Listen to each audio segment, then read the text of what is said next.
What is up, my core knights? I am your local legend, the legendary Boogiieekknight, and tonight I am back to playing some more Raging Loop, and hopefully we actually get into the village. The last time we played this, we met a really suspicious girl who wanted to just jump our bones and help us out.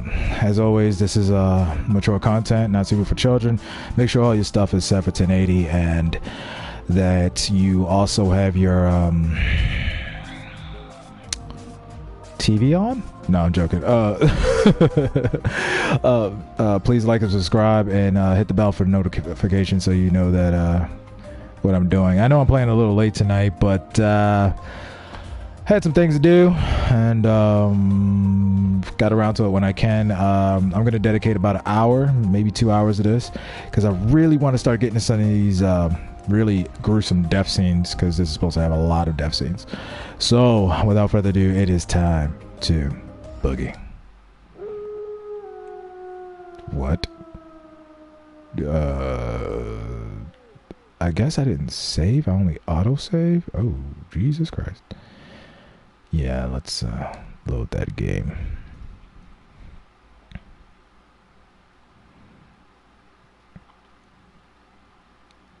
$5:12 Monday. Somebody needs to reset that clock. It is not 5:12, sir. The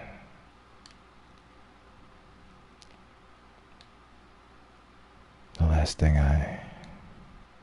thing I remember was our little. When was the last time you pissed yourself while sleeping? Dog. I had to tell her about the time I got so drunk I wet my pants in the middle of the boarding house. She laughed so hard she started frothing at the mouth and passed out. Sir, that's called a seizure. What's up, guys? I woke up with this splitting headache. Oh man. Morning already. Light poured in through the frosted window. I pulled out my phone and checked the time. 7 in the morning. I'd gone to sleep somewhere between 2 and 3, which probably wasn't quite enough sleep. At least I didn't wake up to some horror movie scene. The building wasn't in ruins and the girl wasn't actually a skeleton. Though, in a way, this might have been worse.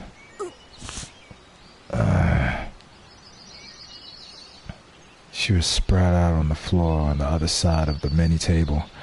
Her breathing was mixed with some weird gurgling sounds. Oh my god, did you seminate her? God damn it, you beast. Hentai. Pornhub music cue. I hesitantly looked at her. The saint that saved me from the hell I was in last night had puked in the middle of her sleep and drowned? What was I supposed to do here? As a guess, I couldn't really be too harsh on her. Chiemi-chan? Chiemi-chan. Yeah. She wasn't waking up. Well, I just do the little I could. So you hit it anyway, you beast. There, that should be good enough. I'd used tons of toilet paper to clean up her mess and flush it all down the toilet. I left a stain on the floor, but it was dirty to begin with, so whatever. I'd even wet a towel and cleaned her face.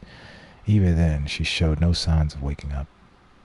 Some of it was on her hair and clothes, but I figured it was best if she took care of herself took care of that herself.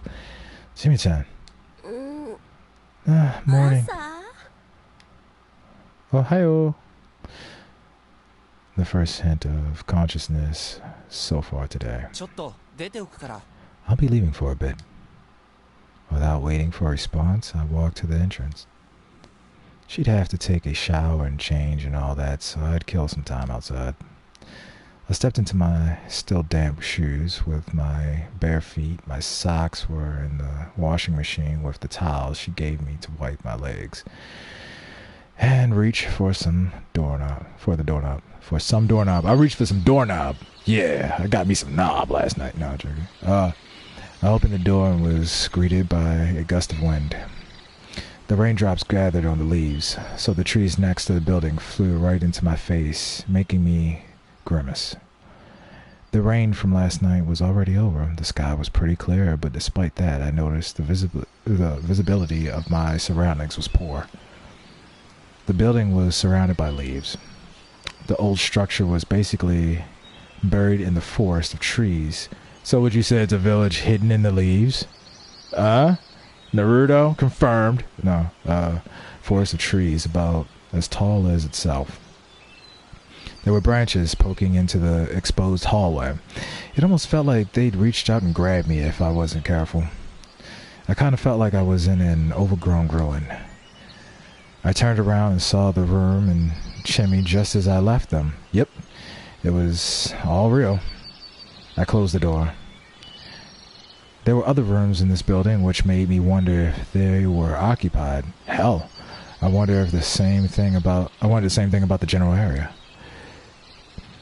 I pushed the branches aside to see if there were other buildings nearby. Suddenly, something entered my vision. A mute. Yep. I didn't feel right. She's dead. Something that should have been there. She's dead. The leaves I moved revealed a woman clad in curious clothing. The moment I recognized her as such, she opened her closed eyes. Did our eyes meet? Another strong wind. I shielded my face from the spray of raindrops, and she was gone. When I looked outside again, the woman was nowhere in sight. Was that an illusion? If not, then what? What kind of place was this? It could have been a real Hicksville, a marginal village, a bunch of actual ruins, or an illegal settlement. I had some theories, but I set them aside for now. It seemed like a place worth exploring regardless.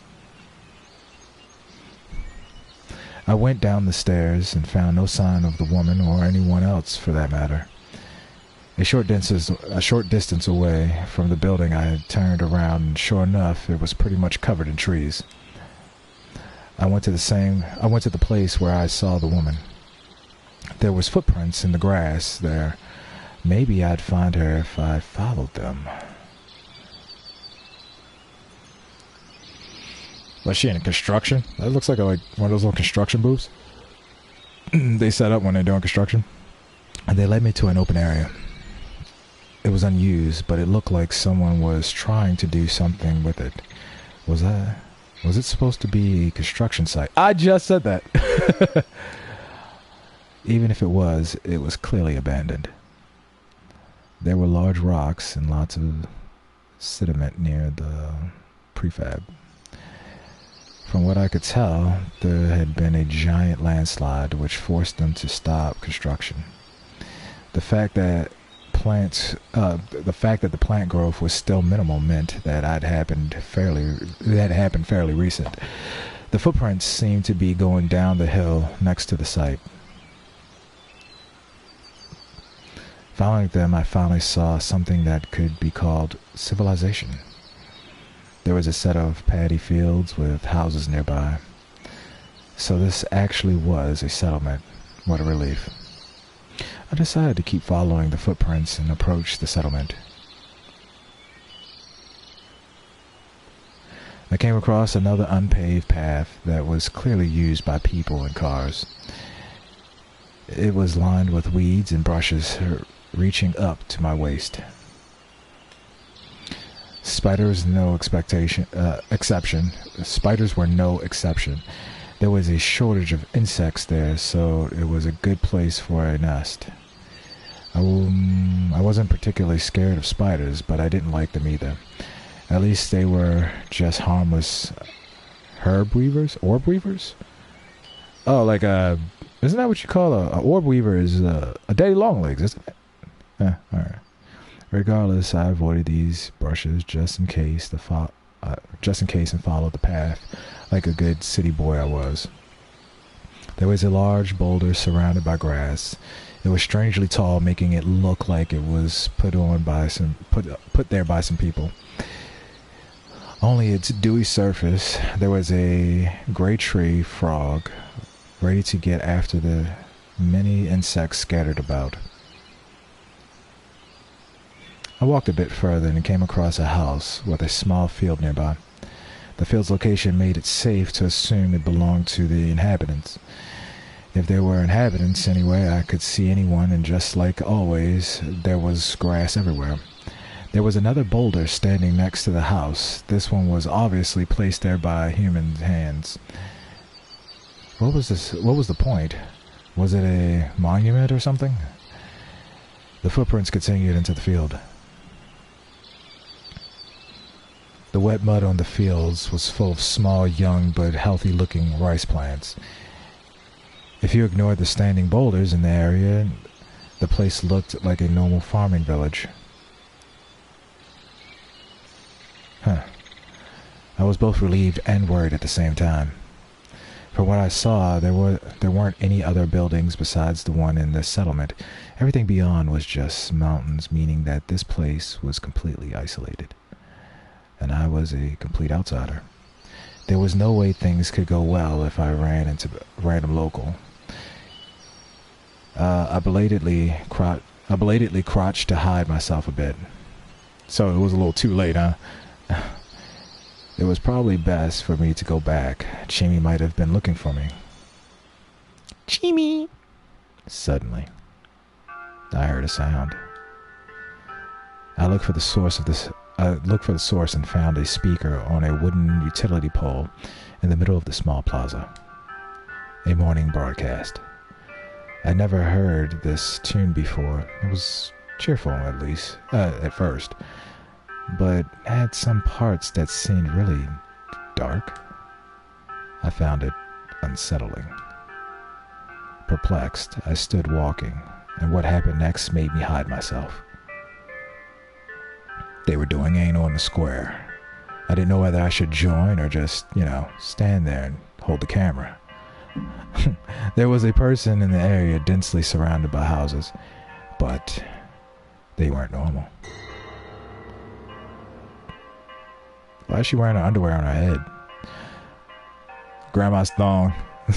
This thong has been passed down from generation to generation. We all wear it once a generation, and then we smell it during the day. I'm licking it now. The crotch has been missing for many years.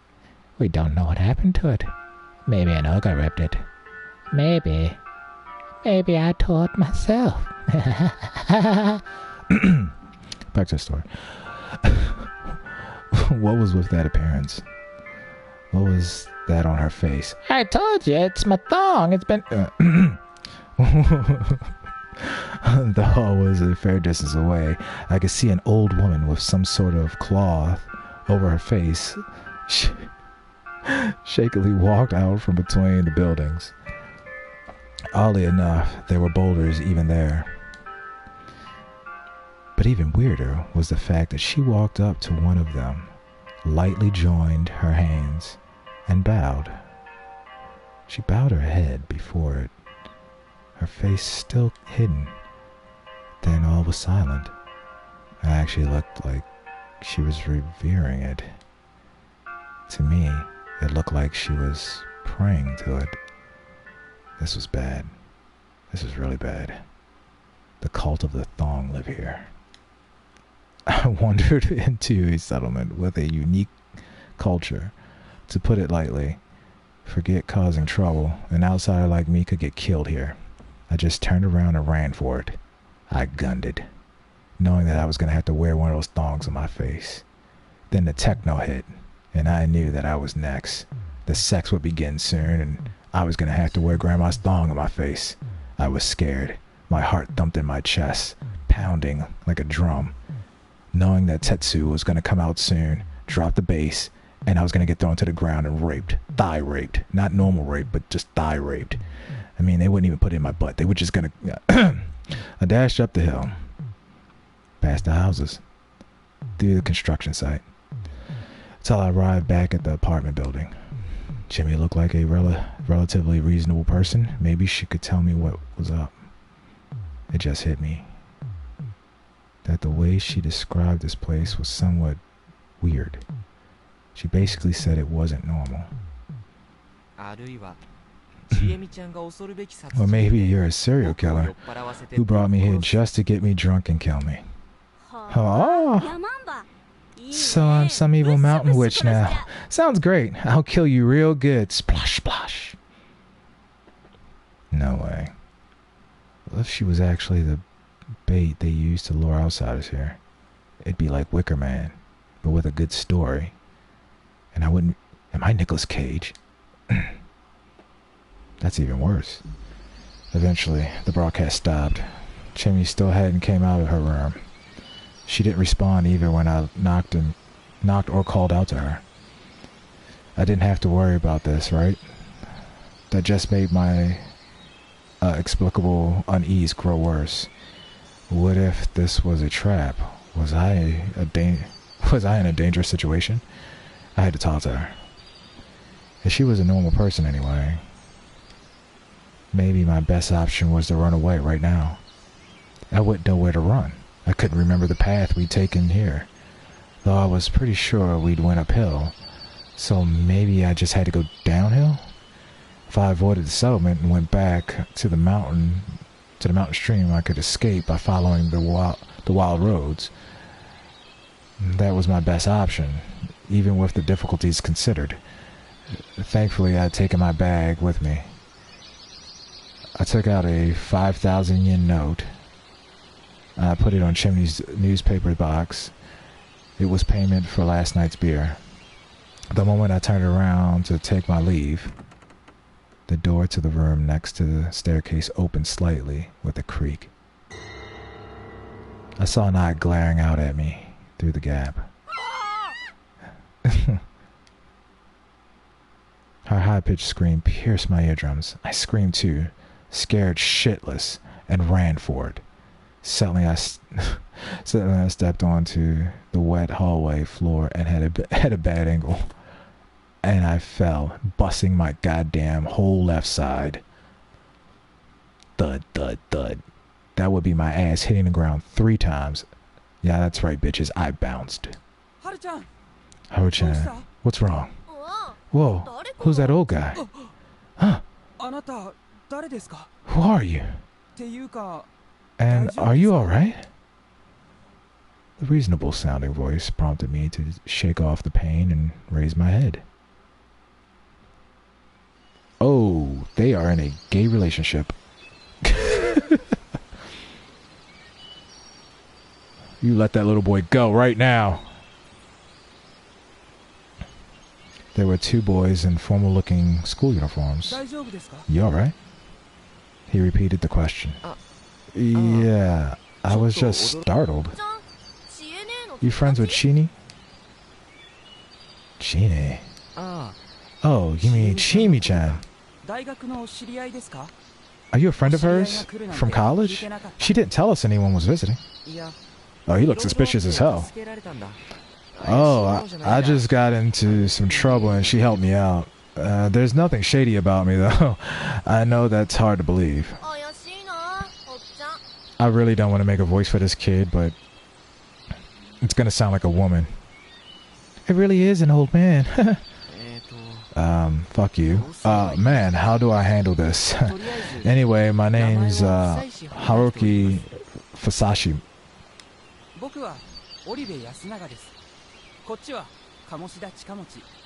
I'm Yusanga Orbi? Alright, so for now on he's gonna be Anga or Naga. He's Naga. He's a Naga. Alright, I'm Naga. This is Chika Muchi Kamoshida. Chika. Alright, Muchi. Oh, Chika. Alright, Chika. Oh, Muchi. We went with Muchi. Muchi is fine. Good to know if I called him that, maybe he'd stop calling me old man. I was only 24 after all. And, this is Haru-chan. What are you doing? We don't know him. apparently this Haru-chan was the person who looked out at me through the gap in the door and screamed like a woman. He seems safe. Come out. A moment later, she slammed the door shut, and after a few more moments of hesitation, opened it again.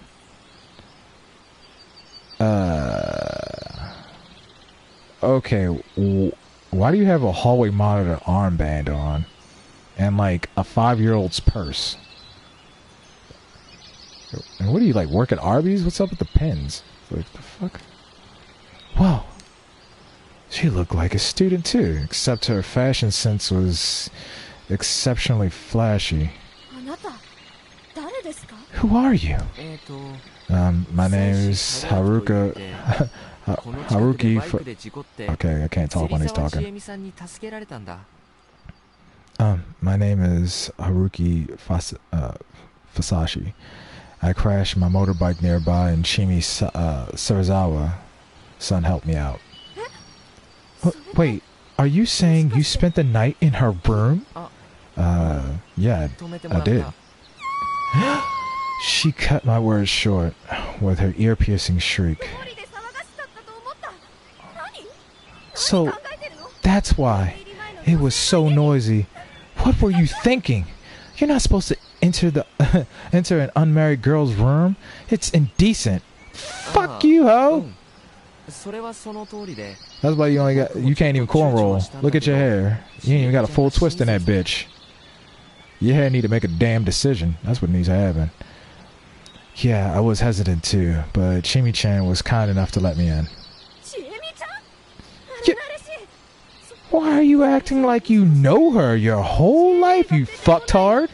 Wait, she's not getting out. Don't tell me you. I paid her for sex. There's a 5,000 yen note on the door.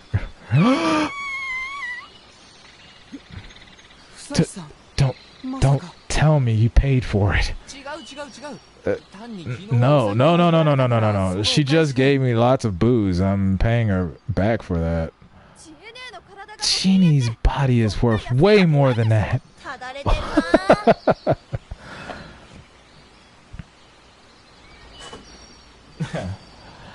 How dissolute. What the hell were these kids saying? Hey, can you help me out? You drank with a girl you just met and she's not coming out. Crap. I had no allies here. What's going on? And so the subject of the conversation joined in. Oh, Chimi-chan, can you tell them what happened last night? Huh? Something was off about her aura. What happened to the lovely girl she'd been yesterday? Chini, did you... Man, this is embarrassing. Oh... Wait, hold on, stop. I can't be her bride anymore. Man, what a mess. Though Chimi's face was all pale, she was actually grinning. She obviously had a bad hangover, but that didn't stop her from messing around. After calming everyone down, Chimi explained what actually happened. How we met in the middle of the night. How she let me stay out of goodwill. How we drank ourselves silly and how nothing happened between us. I did clean up her vomit. Man, it's been so long since I drank that much. I guess I wasn't prepared for it and puked it all out. Sorry you had to see that, Haruki. Hey, I didn't mind. That Haru-chan girl still looked at me funny. Absurd. Anyway, sorry. I was so tired yesterday that I couldn't refuse her kindness. Well, this is Chini we're talking about. She does whatever she wants. He's got a good reason for being here, too, so maybe the elders will understand? Where did you find him, anyway? Well... next to the river, further down. My words made everyone change their expressions. That's a bit... a big deal. 2 people over just 2 days. Did I say something bad? It was gonna get out sooner or later. We made quite a scene, so I wouldn't be surprised if everyone in Yusamazu already knows. Hey, what did you mean by 2 people over just 2 days? Don't touch me! You're filthy. I wasn't trying to touch her, and I wasn't filthy. Sure, I hadn't had a bath in over a day, but still. Hey, you. Why is it a big deal? Taba's gonna go eee. Well, that sure sounded bad. Can you tell me more? It's a bit complicated. For now, just keep in mind that this is the countryside. Things are different here than in the city. This guy here was Orbe.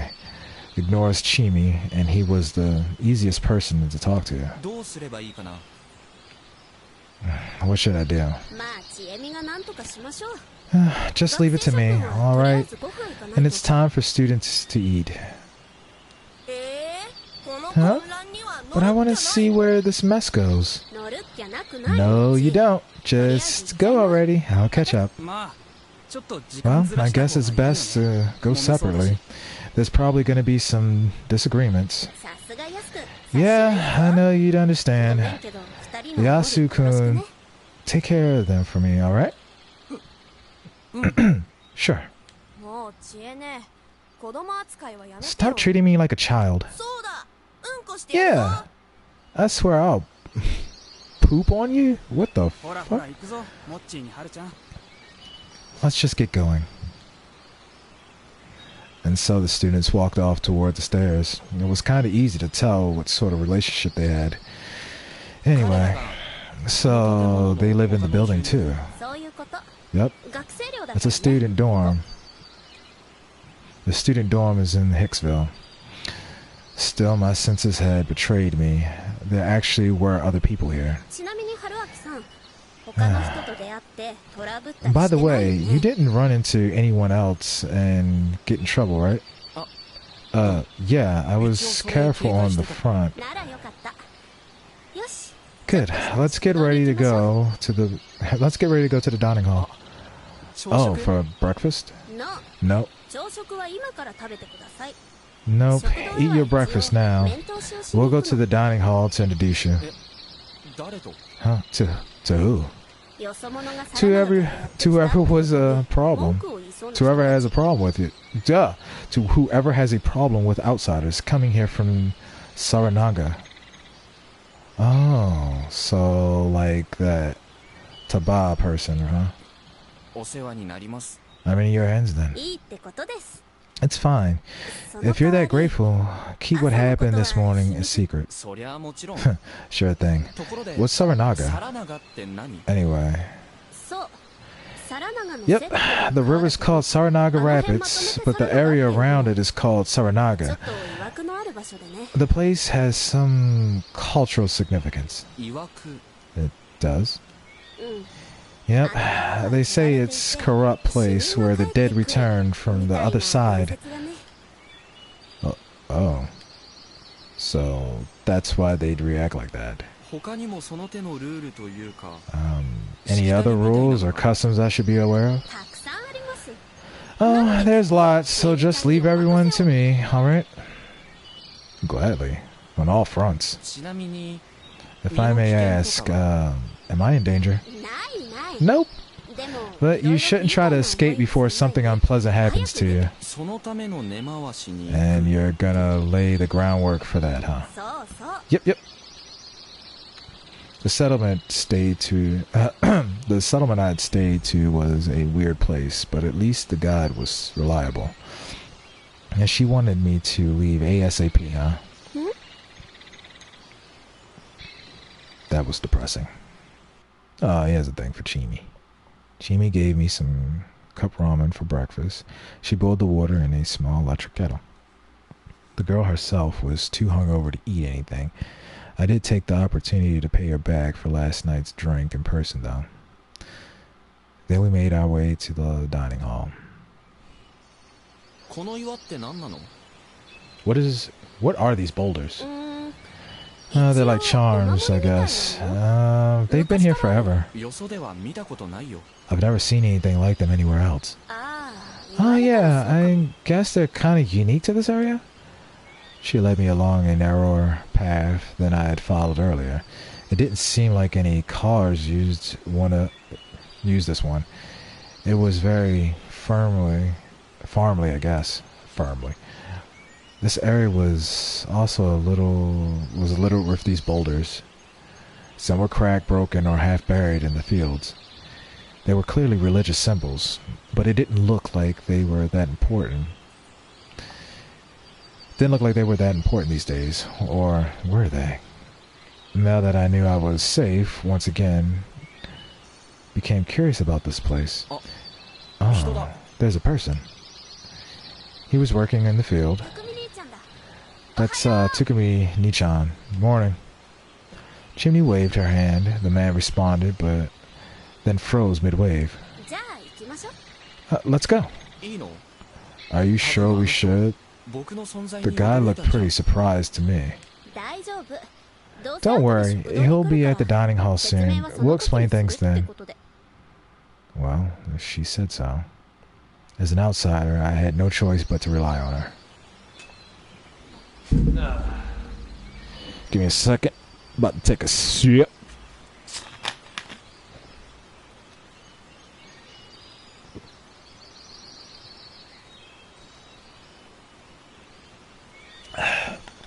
Ooh.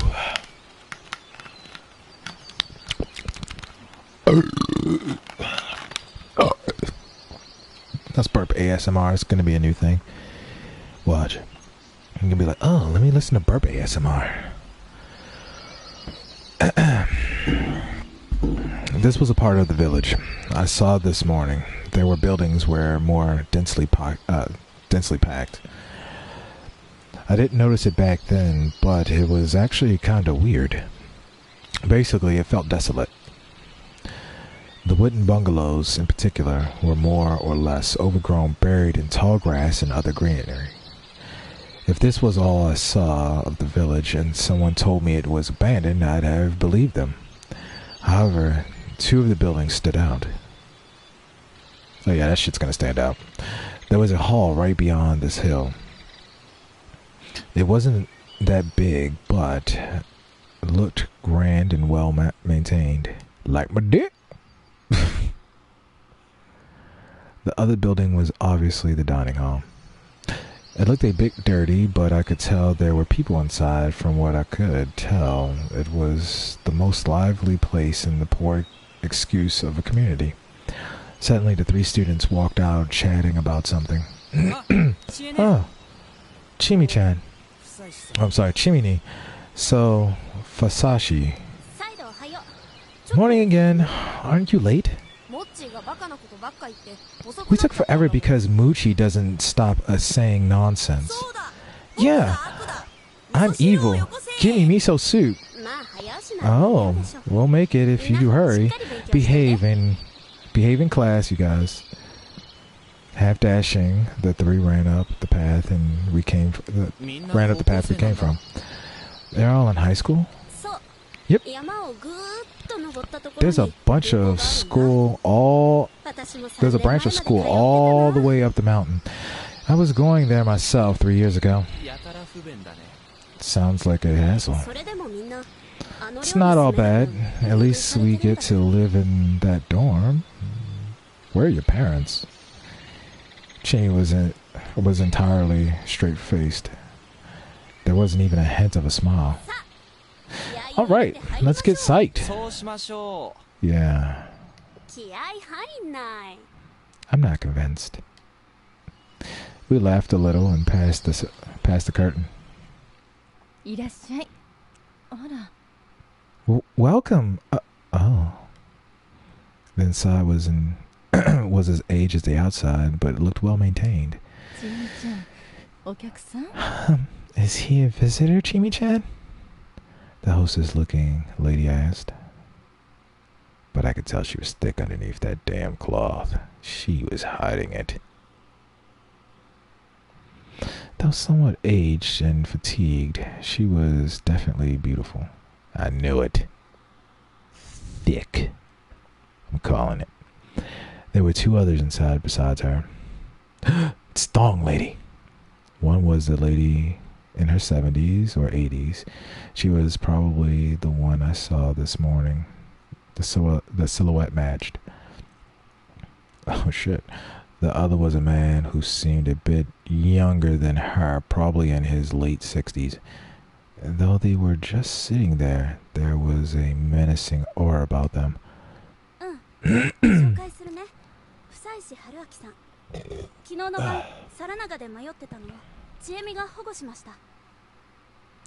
I'll introduce him. This is Haruki Fusashi. I found him at Sangha last night and took him into my care. Their reaction were powerful. The lady gasped, while the two elders rose to their feet with alarm.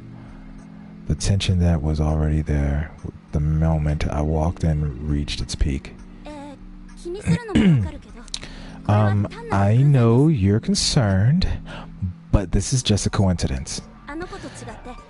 Unlike that little girl, he knows exactly where he came from. He went on an old path with his bike and crashed. It's actually really sad. That's why I think we should help him leave. What do you think? After saying all that, Chimi fell silent.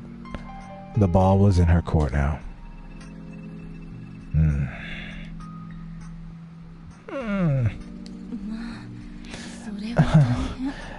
Now that is troubling.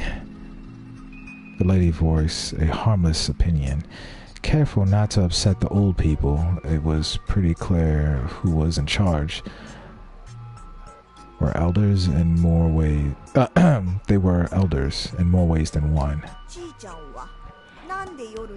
Chi-chan, why did you even go to Sangha last night?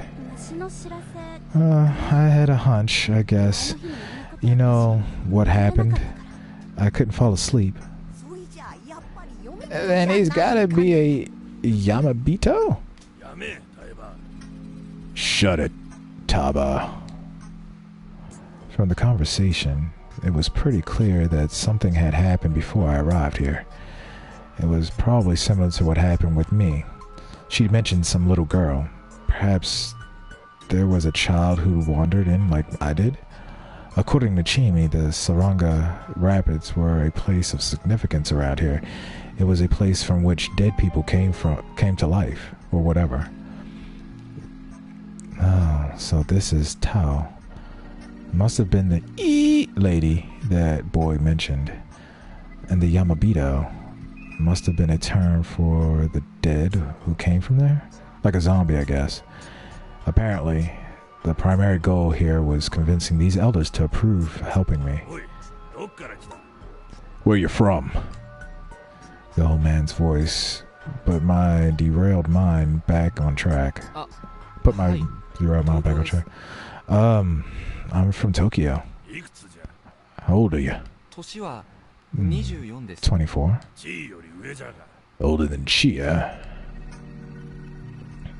He chuckled. I immediately realized he was taking a jab at me for hiding behind a younger girl. Nice to meet you. I'm Haruki Fusashi. Like she said, I wandered into town after my bike crashed. I seem to be a total outsider here, so I didn't want to speak out of turn. That's why I asked her to talk on my behalf, but I think I should say something at least. I won't trouble you any longer than I have to, so would be grateful if you pardon my brief stay. And please don't blame her for helping me. Hey, Haruki-san. I think she went against this village customs by helping me out. The student also seemed surprised. My. I'm an adult. I'm willing to take responsibility for any trouble I cause at best. So, please put up with me. I bowed my head. He seems alright, Ta. Don't know about that. Look at his hair. All colored brown. The son of a bitch. Shit, I forgot I didn't look very presentable to more traditionalist people.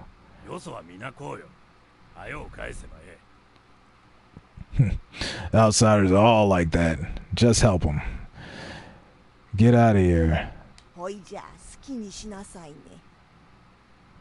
Do what you want. I guess I got their half-hearted approval. Hey, Haruki. Like my granddaughter. What a mess. Oh, so that means you're... Yep. He's Haru-chan's grandpa, Kanzo Makishima? Yeah. Kanzo Makishima. A pleasure. I didn't know what else to say. Haru-chan and I weren't on the best of terms so far. Anyway, it seemed like we weren't past the difficult part. Drove into Sangha, huh? No, actually, I asked for directions at a convenience store, went down a side road, and ended up losing control on an unpaved section. And then you were in Saranga? Why'd you turn around? He wasn't impressed by my choice of actions. It just hit me that I had no idea how much time passed between the crash and my meeting with Chimi. Takamine and I will go see it. Takemi's working in the field. It's Target. What? I really don't. It's Target. Leave what? It's Target. Well, is he trying to say Target? Leave. Let the boy help. Is he drunk or something? I mean, I don't get how to say that. I'll say it like a drunk, I guess. It's to get to leave. Let the boy. He never changed, Ka-chan.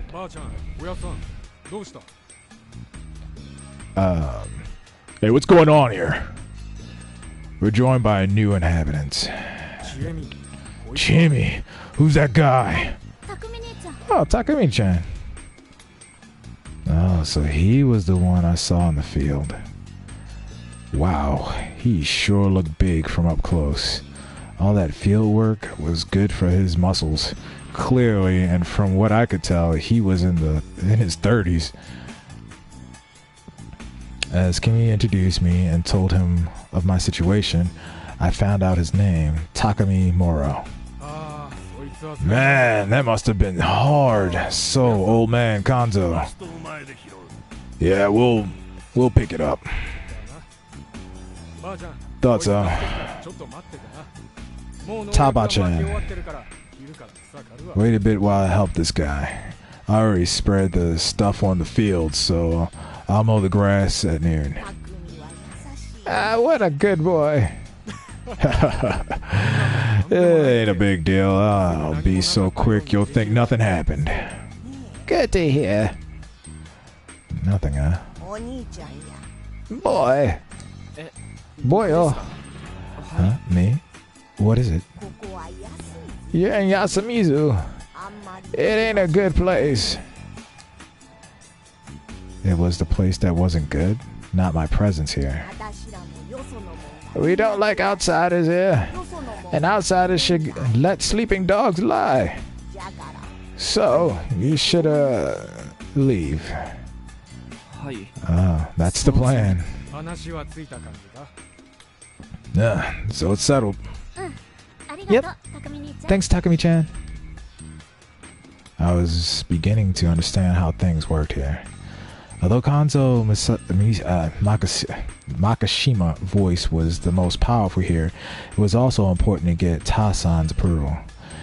Kanzo-san was probably in charge of tackling the settlement's practical problems, while Ta-san provided spiritual and moral direction. And when it was time to be civilized, Takumi-chan came and convinced Ta-san, acting as an intermediary. It looked like Takumi-san himself understood such subtleties, and Shimi seemed to rely on this side of him. Here you go. The lady brought me some tea and an old folk. Perfect timing. Oh, Gari-san, looking forward to getting some food. So that was her name. Kaori. Sure, I'll make a lot. It'll be a reward for waking up early and working hard. Hey, I'm doing it for Yasumizu, Bachan, and you. It's nothing really. Oh my. Is he banging her? These two sure seem to get along. They looked about the same age, too. Would you like something to eat, too? No, I thank you. I already ate. Oh, here's some tea. I can also get you a light snack if you'd like. What would you say to some onigiri? That'd be... Sorry, can we borrow the phone? We need it quick. Oh, sure, but why not leave some tea first? Thanks, but it's urgent. Let's go, Haruki-san. Sure. She was gonna poison me, wasn't she? It didn't look like I could say no. She was gonna poison me. Went up the nearby stairs to what seemed like a living space. At the end of the creaky hallway, there was a black rotary phone, a rarity this day and age. This is the only phone in all of Yasumitsu, by the way. Jesus Christ, seriously. And not a single mobile service provider works in this area. Really? Wait, who do you want me to call anyway? Road service, insurance, stuff like that. And family, if you have to. Oh, that made sense. Hell, I should have been the one to say that. Like I said, it's the best if you left as soon as possible so you could use everything, so you should use everything you have. Because outsiders aren't welcome here. Yep. And I shouldn't pry any further, huh? Haruki-san, I see you catch on quickly. That's good. But you also seem really curious. It shows, huh? Of course it does. Honestly though, you should avoid sticking your nose into things. Because we're part ways soon anyway. Exactly. That's kinda sad. Oh. You want my contact info? If you're willing to give it. Yay! That makes you guy number 53 on the list. Damn, that ain't it let down. We still went on to exchange our info. I could only hope that being number 53 wasn't as big a problem as it sounded. Anyway, I'd still like to know the reason why me being here is such a big deal. I don't recommend it. But why? Because it'd make me upset. You don't like it here. Yeah, actually I hate it. You seem to get along with the people though. That's just how it looks. I was a huge problem child, so I feel kind of awkward around the older folks here. And there's tons of things you can't see right away, so... Oh, but I can't say I actually hate the people. With that, I decided to stop prying about the place any further. I'd back away before she came to hate me. Can I ask one thing though? Oh, Gutsy, go ahead. Do you like that Takumi Moro guy? What? Me? Like him? No way! Takumi-chan's cool and all, but he's too rugged and over the decade older than me. He's out of my strike zone. And he's always only had eyes for Kaori. It sure felt like it. They married or something? No, Kaori's a widow. Well, that seemed complicated. That aside, Chimi had been acting a bit strange. Why had she dragged me away from the tea? It seemed so awkward, too. Assuming she had been jealous of Kaori and simply didn't want her to charm me, it would mean that she just had wanted me to drink the tea. Why? Also, why'd she feed me cup ramen if I could have just gotten food at the dining hall? Looking too deep into things was part of my nature. Though things were never as bad as I assumed. They were trying to kill you. I went on to call my insurance company, where I found out something. Apparently, this village was hundreds of kilometers away from the nearest service station, meaning I was ineligible for a normal service and had to pay extra. And the extra was no small amount, too. I actually went over 100,000 yen. 100,000 yen is $1,000? It was $1,000 to fucking go get your... Alright. Also, I could have avoided this if I had taken a more expensive plan. This was all my own fault for not taking my bike salesman's advice. Shit. I said I could consider it and hung up. Then I went back to the dining hall. Where did everyone go? Customers had changed completely. Tasan, Konzo, and Takumi were gone now. They were replaced by caricature of juvenile delinquents. The fuck you looking at? He shouted at me. He seemed like he was trying too hard. Then he slammed his bowl and chopsticks on the table and stood up to intimidate me. I'm Haraki Fasashi. The hell? You wanna go? Goodness, Yakuta. That is gonna be hard, so I'm gonna call him Sugar. Goodness, Sugar. You don't talk like that to someone you just met. Shut up, hag. Chini. The hell's this asshole? Haruki-san's a traveler who crashed his bike. Boy, was that... Boy, was that introduction half-assed. Let me introduce them to you.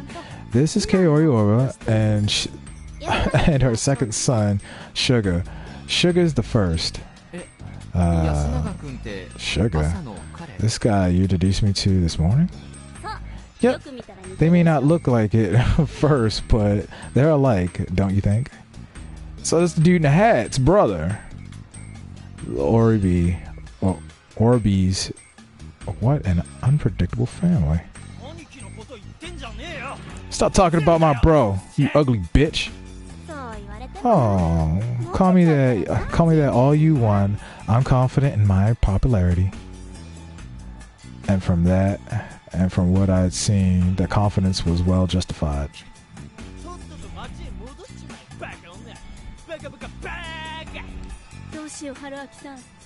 Oh no, Haruki-san, I don't think I can argue with that. What? You are an idiot? Alrighty then, stupid, you're stupid. Oh, how mean. Join me, Sugar. Stupid. What the hell? Don't talk shit about Chini. You're pretty complicated, aren't you? Sorry, Chimi-chan. I was just playing. Wow. One nice reversal after another. It takes quite a man to surprise me. I just don't want to lose to you. That's all. You date or something? Boy, didn't I wish. Stop it, sugar. You're already late. Change and go to school. Look, shut up. I ain't going. Mumbling something, the kid walked out of the dining hall, leaving the half-full bowl behind. I am so sorry about that. How embarrassing. He's a really good boy deep down, though. Yeah, I could actually see that somewhat. By the way, where is Makishima and Moro? They went to pick up your bike. Oh no, I gotta hurry after them. Hey, they know where it is. They'll be fine, don't you think? Well, you don't have to set it on a neutral and push, but I'm not sure they'll know how to do it. And of all people who should help, they might go about it the wrong way. If that's all, then you shouldn't bother. Why? Because you're an outsider. I wouldn't suggest spending too much time alone with them. They didn't seem that bad to me. That's because they're adults. Don't assume everyone here is as welcoming as me. I'm an exception. You might get along fine. But you might also set them off. This place is already far from normal. Don't risk making it worse. She's right. I say they insisted you leave it to them, so that's what you should do. You think so too, huh? Yes. The men here are pretty serious about Yatsumizu having its own way of doing things. I would somewhat understand that. A visitor should behave like one. Doing anything more would be uncalled for. It was an old-fashioned way of thinking, but this was an old-fashioned kind of place, for sure. Where do we wait, then? At my place. Expected as much, but it still made me curious. Normally, you'd expect we'd sit around and drink some tea right here, so why didn't we? How have I been reading for an hour? I am so confused. I played this game and time just flies by. As we waited, Chimi casually but uncomfortably told me several things. First, I found out that people here in Yatsumizu were a bit on edge right now. The reason for that was the fact that, excluding me, they had 3 whole outsiders here. I assumed this myself from what I knew from so far, but apparently yesterday morning a little girl was found straying around the Saranga Rapids. They couldn't even find out her name, let alone who her parents were, so they didn't know how to handle her. For now, one of the inhabitants was looking after her. Looked like I had been told the more superstitious inhabitants, Tae-san mostly, saw her as a bad omen. I suggested leaving her to the police, but Chimi didn't seem to think it was a good idea. It barely made sense to me, but if I were to believe her, things around here were such that not even the cops could do anything.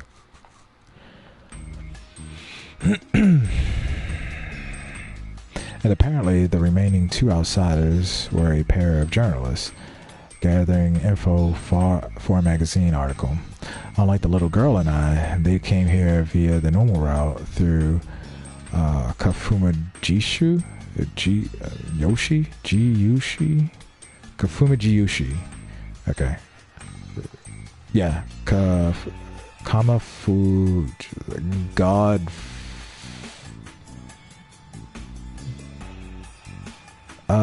Shit. Joshi. Joshi is, I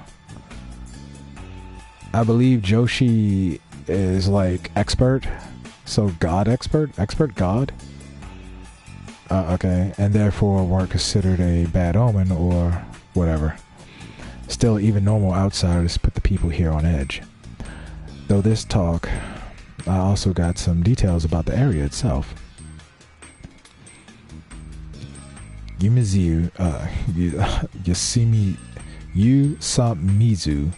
was a settlement part of a autonomous region called Fujushi Village, or simply Fujishi. Yes, I think I said that correct. So the mountain is Fujushi. Okay, Kama Fujushi. And the mountain road is Sana, and the river is the Sarenga. So that river runs underneath the mountain, apparently. So if the mountain is supposed to be like some kind of god mountain, the village is at the, not at the base, but on the side of it. Why is it just one pine? Alright. It also been on the map I had been shown at the store. Fujishi was split into two areas, Yasamizu and Kamafujushi. They were separated by a mountain. Going to Kamafujushi took about an hour by foot or 20 minutes by car on the winding but paved road. Side note, the school the students went to was on Kamafujushi. So the students go to the, I guess they go up that mountain road and they go to school right there near the top of the mountain. Just such a weird thing. The two settlements had ties so strong they shared customs and culture. Chimi said the local seasonal events were quite unconventional. I asked her to elaborate, but all she would say was that Yamazu had special meaning to Fujushi. She was making me more suspicious than I wanted to be. This conversation wasn't nearly as exciting as the one we had last night. Well, at least I found out she didn't have a boyfriend right now. Very intriguing. It was nearly noon when Takumi-san came back, ending my waiting game. Side note, the door was fully open and the entire time we waited. So people wouldn't mistake it. It was probably Chimi's way of saying that nothing bad was happening here. Man, bike's sure heavy, huh? Ain't as heavy as the boar I caught last year. Oh, he talks like kind of like a southerner. I really didn't expect them to just carry it here. They carried that bitch? Like, sure, they were like two of them, but just how much mass did you have to haul 200 kilos, which is 400 pounds, piece of metal, 400-pound piece of metal. The unpaved road and the river made my sweet ride really damn muddy. How did you bring it up the cliff? Hey, there's a pulley. We bring stuff up from the bottom every now and then. Takumi. Oh yeah, now that's the time for... Now's not the time for that. Hey, you think this thing's alright? It looks pretty damn wet. I'm not sure, I'll check. I'll leave the rest to you then. So, old man, this took longer than I thought it would. It's fine if I do the sharpening tomorrow. I saw them off with a loud thank you. Now then. Need help? Let's see what I can do by myself first. The worst part of the repairs was right at the beginning. I wanted to start by washing it off, but the old lady, Yamawaki? Yamawaki? Is that her last name? Was her full name, got really mad at me. She didn't want any Sarenga mud on the ground here because it was corrupt or something. But the plaza The plaza was the only place with easy access to water supply on top of that, so I did my best to convince her to let me wash it as close to the edge as possible. Once it was clean, I could start checking out what was wrong with it. It actually looked pretty good, bent in places sure, but the wash got rid of the bad sound and the wheels made. The only problem was that both tires were flat, and it was pretty big ones. You didn't bring tools? No. Aren't you supposed to whenever you go on a bike trip? I just thought I would call road service and they'd do all the work. So I'm prepared. I have no excuse, honestly. I was having a moment when I went out. I didn't think things through. Huh? Can I ask what happened? My girlfriend left me. It seems like a lie. It wasn't. In any case, anyway, I could get tools to fix a flat tire. There might be some in Nasato Mansion. Nasato Mansion? Yep, it's the biggest place in Yasumizu.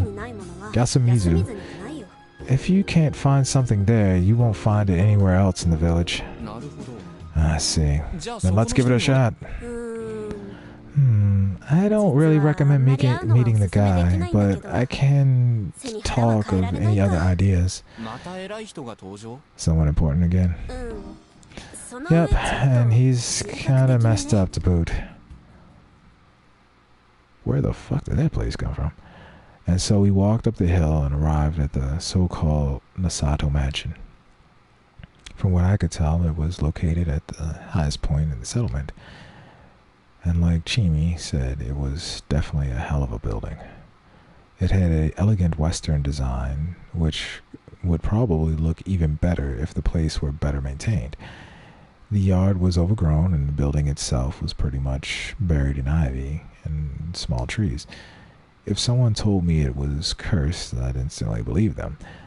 Did people actually live here? I wonder if the intercom works. She pressed the button next to the aged iron gate. Yasumizu was a quiet place, so I could easily hear the bell ring outside. Should we try again? Let's not, we'll piss him off. Moody guy, huh? Moody? Yeah, that's pretty accurate. No, sure that she meant... I wasn't sure what she meant, but I opted to just wait rather than ask more questions. Soon enough, the person in question walked out of the mansion. What do you want, peasants? What is it? Who are you? He wasn't young, but he didn't look middle-aged either. He certainly looked high-strung. That much was sure.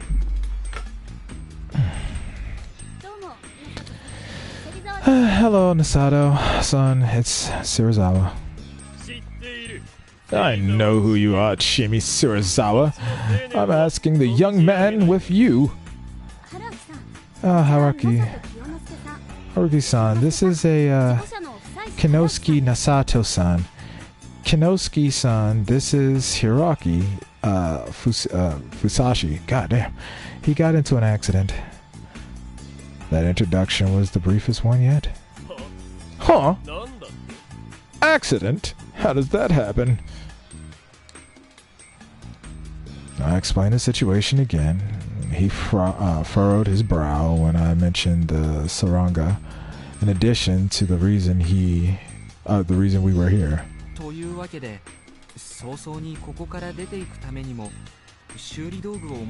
So I need repair tools so I can get out of here as soon as possible. Are the tires tubeless? Huh?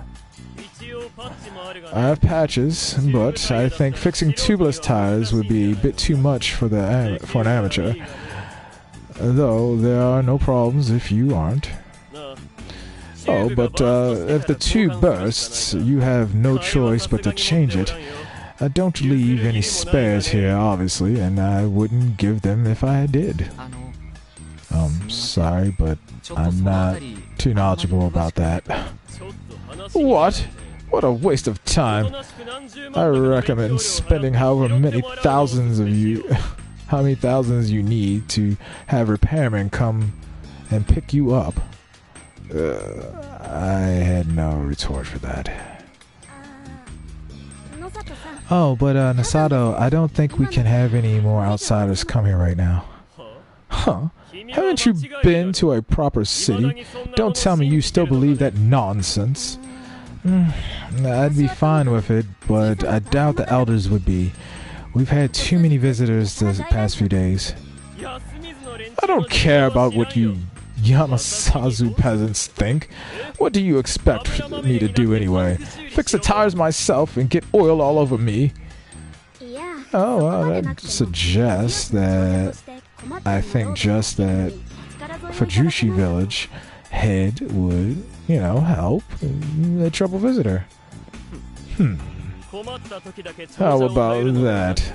Instead of relying on me only when it's convenient, you just give him traditional Yasamizu welcome. You know, throw him off a cliff. Whoa, what the hell? Come on, you can't say that. Chimi's tone was slightly off. I could feel a bit of irritation behind her words. I know it might be bother, but can you at least lend me the tools? What? I'll just borrow them. You won't hear or see me. You won't hear or see me work. I can even pay. Well, I don't mind that much, but I want compensation for anything you break, student or not. I'll have you act proper. Then he pointed me to the garage and walked back to the mansion. Man, I thought we were screwed. What the hell's a burst tube? Wow, that's so lame. What? You think every biker can fix a bike just just bashing it with a wrench or something? I don't know, but aren't there a lot of girls who are into guys good with cars and stuff? Oh, so you're in a Nasato. Nope. He's just acting like he's smart. He's probably never repaired a thing in his life. The guy's not nearly as experienced as he'd have you think. Oh. And why does he have bike repair stuff? The Nasato Mansion is basically the Mizu branch of Nasato family. Their main mansion is in Kamafujushi. Whatever they don't need there, they send over here. I heard Kenosuke was given a car 5 or 6 years ago, but he couldn't drive it. But he couldn't drive it at all, so it's been gathering dust ever since. Damn, that was the countryside for you. You couldn't hide your shame if your life depended on it. Anyway, I know that the man was considering pretentious type? Oh, condescending, pretentious type. He still helped me out, though, and it was true I didn't know much about the bike repairs, so I couldn't really get mad. Anyway, let's just take everything that looks like it could be useful. Like bandits, huh? I'm in.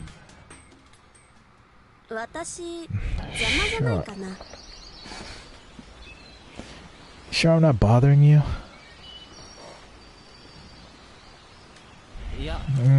I'd feel down without anyone to talk to. Just keep chatting with me, it helps.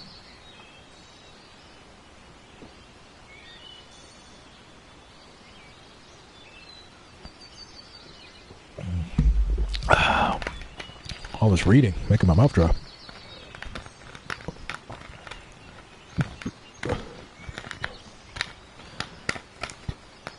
And I can't get the damn top back on. Okay.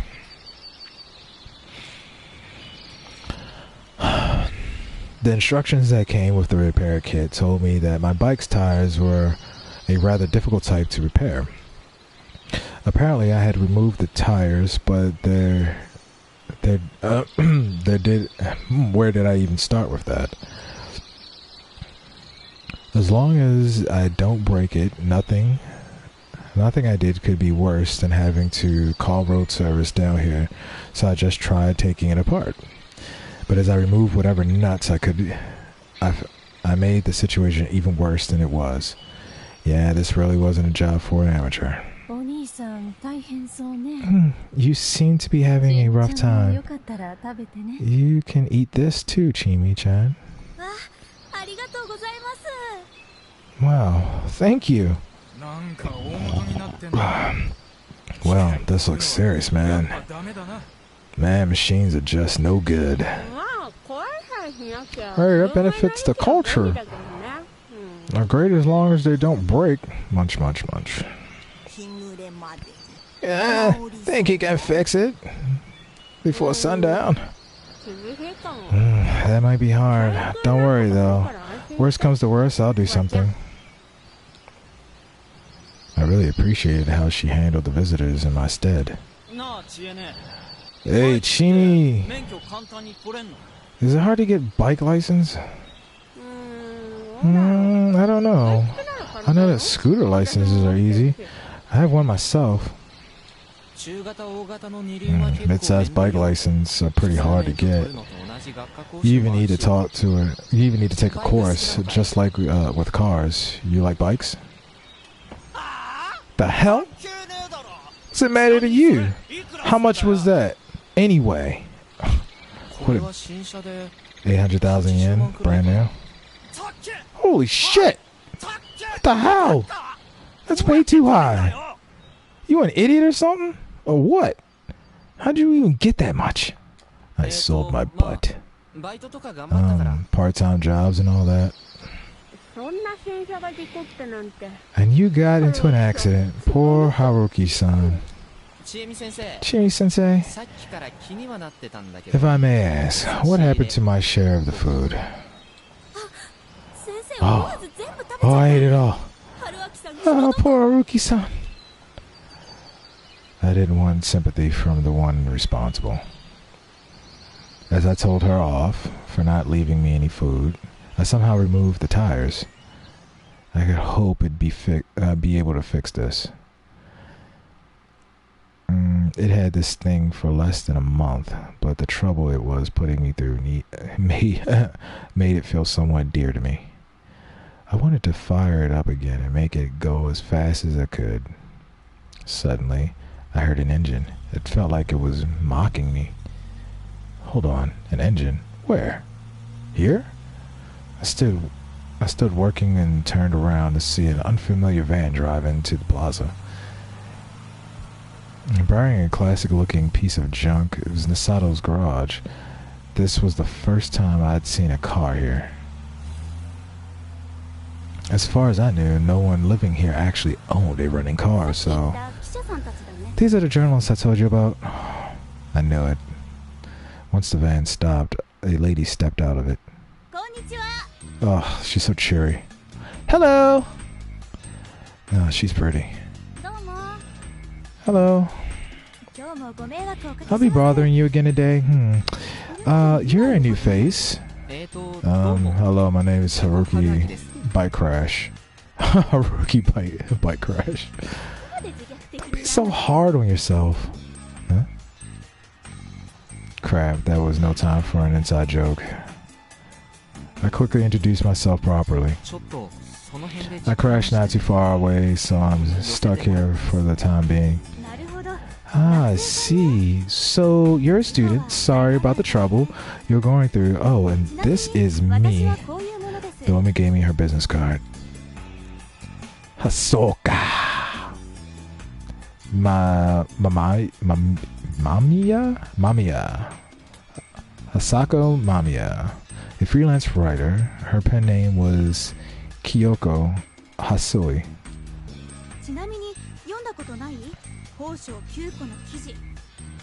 Now, have you ever rode Kyoko Hasai Arko? Bread. I said road. Sorry. Figured I'm not a big name yet, and the magazines I do get printed in them are marketed for housewives and elderly. That's some pretty intense competition. What do you write anyway? Food reviews. I specialize in unusual dishes. Like the foulest smelling canned food in the world or something. Yep. Well, your usual brand of weirdness doesn't attract much attention these days, so I'm looking for minor culinary oddities local to Japan. Anyway, if you know any weird dishes from your hometown, do tell me. I traveled the length of Japan to give it a try. A student from the lab frequented once made pork miso soup with a mushroom he found on campus. We had mass hallucinations and no flashes of brilliance or poisonous, please.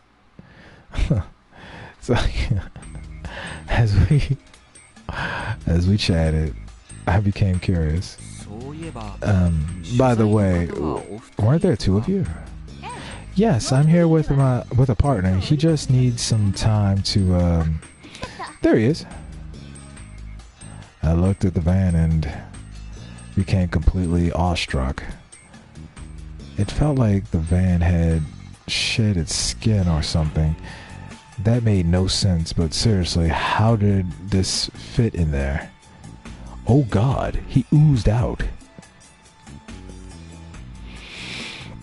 He was gargantuan. Takami-san was something, but this man was in level of foreign heavyweight wrestler. Though unlike Takami, this man was primarily fat rather than muscle.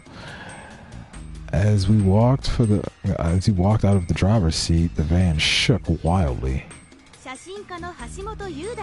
Yadai Hashimoto-san, a photographer. A photographer. He's way more famous than me. He works in all sorts of fields. I imagine you've seen some of his photos without even knowing it. I don't know much about photography, but I was definitely convinced. There was a certain kind of authority or gravity around him.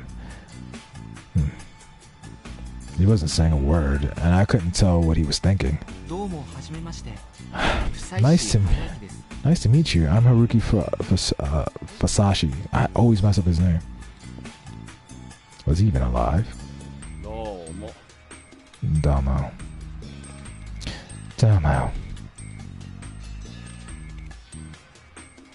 After a strange pause, he slowly bowed the moving mountain he was, and greeted me with a voice like a titan. So he does have a deep voice. God, does everybody have a deep voice? He seems somewhat difficult to interact with. This is your last day here, isn't it? Yes, Orbi-san said she let me try her prize, Shishinari? Shishinari. I don't know if an outsider can handle it. I have my stomach medicine. I'm sure I'll be fine. And so, Mimiya, and Hasashimoto, walked off to the dining hall. Who would have thought that such a beauty was a delicacy hunter? I had to admit that gap was what? I had to admit that gap was kind of charming. Alright. As intrigued as I was, I couldn't waste any more time. I had to fix my bike already. Woo! It's Ric Flair, baby! Woo! 16-time world champion. A lot of things have surprised me here in Yasumizu, but nothing as much as this. The Ric Flair was here. Hello. No reaction. At first glance, he looked like a poor man too senile to think and perceive properly. You need something from me? I made sure to speak as clearly as possible. It didn't look like he understood. I figured it was best to just ignore him and resume the repairs, but... It's coming! I looked at him again. He was still just standing there, like his soul and brain had left his body. A vacant stare, yellowed eyes, half-open mouth, covered in saliva. It's coming! He spoke again. What's coming?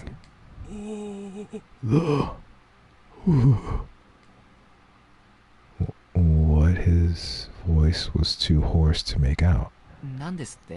Come again? I placed my hand against my ear. He finally started what I wanted and prepared to whisper something. I brought my ear closer and... A wolf is coming! The sudden shout caught me completely off guard and made me fall to the ground. He looked down at me laughing. He clapped and opened his half-toothless mouth into a wide smile. The wolf is coming! The wolf is coming! He bent his body in a weird way, laughed like he was convulsing, turned around, and just left. Haruki-san! Doo-doo-doo! Oh, I'm late too. Too late. Chimi had joined the journalists and only just came back. Late for what? Cramps over there. Loves messing around with strangers like that. Wait, that's your grandpa? No. I don't even know his name. He's been in Yatsamizu forever. And he's always like that. It felt less like he was just messing around and more like he's a bit touched. Yeah, everyone calls him the old man who cries wolf. Named after the boy who cried wolf? I assume doesn't work as well though. Wolves, huh? As far as I knew, there were no wild wolves in Japan. There used to be, but after the last sighting in the Meiji era, the Meiji or Showa era, they've been considered extinct here. They hunt the wolves to like extinction or something? Modern Japan's image of wolves come from Western fairy tales and the like. It wasn't linked to anything in our culture or life. Even the boy who cried wolf was a Western tale. Did his brand of insanity make him repeat the tale or something? A bit weirded out by the circumstances, I went back to repairing my bike.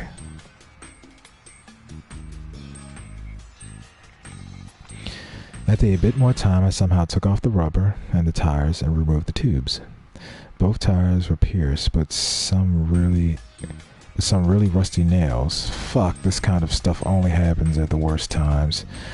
I applied the patches and filled them with air using the manual pump. I wet the tubes, and then I wet the tubes. There were no bubbles, meaning the air there was no air leaving them. Things were looking good. Yawn. After the high schoolers came back from school and passed by, no one else stopped to talk. Chimi was looking a bit bored now. I think I got it. Seriously? But it all seems so hopeless. Well, sorry though. I still need to rebuild this. That's going to be a lot of work. And you'll be able to leave then. Yeah, believe me, I know I shouldn't stay here long. I can take a hint. That's great. She didn't seem to care that much. Guess I had no choice with her, huh? You've been at this for hours. How are you holding up? Need a break? Well, it'd be better if a certain someone didn't take away my lunch break. Hey, I gave you some crackers, didn't I? Like that's enough to sate a guy in his mid-20s. Still, I'm pretty, fine. I'll push forward a bit more. You can go, if you want. I've been introduced to just about everyone here. There's 2 people you haven't met yet. Really? Well, there was no real need to, right? I'll stay around a bit longer. I came back here because I was bored, and it's not like I'm busy. Couldn't you play around with your 52 guy friends? I take it back. I came back because I wanted to be bored. Living in the city is so annoying so annoying entirely, especially with the 52 guys texting you all the time. Oh. Sorry, I lied about the 52 guys. Why? Because I wanted to keep you on the check. Why would she pull a tactic like that, only to reveal her hand? Hey, did you really get dumped by your girlfriend? And now she asks me that. I did, honest. I see. Well, after that relentless assault, I wouldn't be it wouldn't be fair unless I played my own card. Wanna come with me? Huh? Say 2-seater? Yeah? There's even an extra helmet. It's not dry yet, though. I'm obviously leaving soon, so unless you have something planned, you can join me. We could even go on a bike tour if we have enough time. I could take you anywhere. Flexible, open to fine-tuning, wild and charming. This was a good date invitation, if I had said so myself. That sounds great, and I have no plans. Oh? I'll go get my stuff then. Jimmy smiled and turned around to head to our place. She then looked back at me and... You should hurry before I change my mind. Yeah, sure. Well, that made me motivated. This was one tiring trip, but at least I met someone good along the way. I just forget everything I didn't want to remember while on the road with her. I could only hope that clever girl and I would eventually grow closer. With that ulterior motive in mind, I resumed building the bike. After several failed attempts, I was finally making some good progress, putting the bike back together. Afternoon had passed and it was almost evening. At the rate I was going, I'd definitely be working while it was dark. Would that even be possible? I might be way past midnight by the time I was done. Jerry might dump me for that man. Life sure was hard. The plaza I'd worked and now totally empty. There was no one around me. All I could hear was the wind, the frogs, and the tools in my hand. It was desolate, to say the least. Suddenly, it felt weak. It made me keenly aware of being in a place I didn't belong, and that was preparing to escape. It was an oppressive atmosphere, like the bars of a cage were slowly swinging shut. What's this, Haruki? Think you're gonna get attacked or something? I tried to laugh it off, but it didn't work. As I became more conscious of my surroundings, I began to hear things I had noticed before. I heard a voice. Someone wasn't singing. It was an accurate little girl's voice. Articulate. No, I'd have to go back. Can I go back? I can't. I stopped my work. Before I knew it, I'd put my tools down and gone looking for the source. Why? Was I that star for human presence? Or did the melodies make me feel like I was in danger?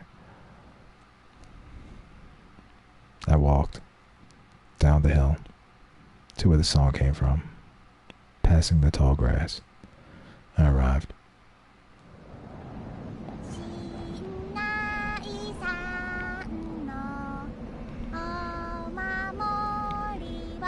It was a strange sight. The field was covered in tall grass. There were countless rocks peeking out of it. Unlike the boulders all over Yusamizu, they were only up to my waist. They looked like gravestones. 6, the bad jar hums along great with an array of bricks. The field extended into my dusky western sky before ending at the cliff. This was the lowest spot in Yosemizu, the border of Sarunga. There was a large pine. Oh, remember there was a pine tree. I said, what was the pine? The large pine right at the edge. Ate the donut. Bologna rice snows on the mountain. The evening sun, the stones, the pine's shadow gave the field a strange aura. A little girl was running through it. Her steps were awkward. At this moment, the space was alien. I felt like I was looking at a Giorgio di Chirico painting. Chirico painting? Okay.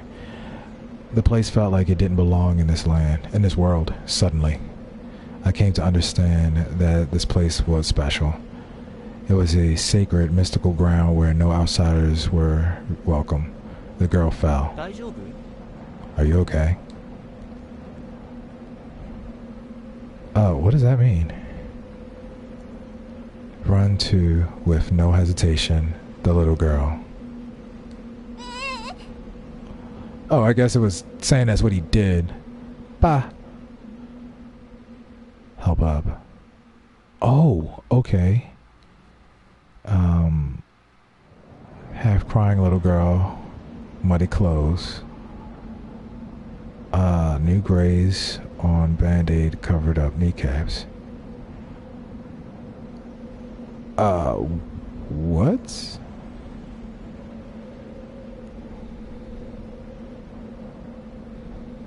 I don't know what any of that means. Why are there arrows and shit next to it? Console little girl. Little girl, push away. Push away. Push away, run. Someone. Appears girl. Saw once. Me. Prepare for the feast. When the evening mist arrives. Girl, wave. Inconceivable phrase. Hide behind little girl. Fear and hostility. Eyes. Run. Girl, hug. Girl, warn me. You probably won't make it. But run. Run. Behind the mist. Mist. Me. Girl. Behind. Mist. Mist. Am I hearing this in my head? Is that what it is? Mist, mist, mist. Me. Girl. Behind. Mist. The girl's behind the... That is the girl behind the mist. I am the girl behind the mist, maybe? Me. Turn around. Run. Where? In a daze, I came back to the plaza suddenly. Chimi shook me, bringing me back to my senses. Where were you? Sorry, I'll finish the job now. It's too late, you idiot. You won't make it in time. You've got to hide. Well, I couldn't understand what she was getting at. What are you doing? Don't go out of your room right now. But Haruku-san's. Forget the outsider, old man. Konzo and I'll check the other places.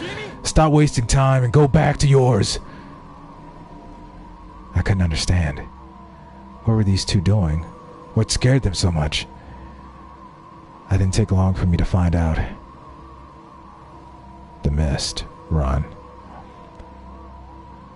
I looked down the hill from Sarunga, beyond the field. Just been in. I came rising haze.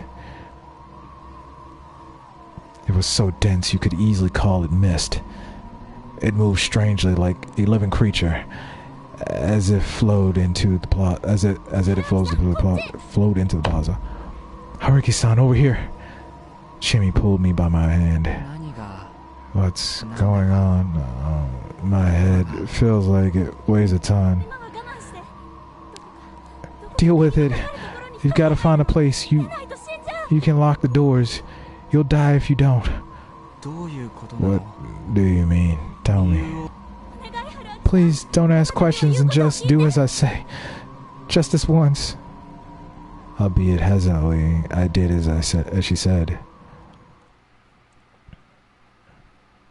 We ran up the hill and across the rice field path until we made it to the simple outhouse. This should be fine. Seriously, what's going on? And sure, that was a hell of a mess, but this won't protect me, right? Listen, there's no time to explain, so just do what I say and only that.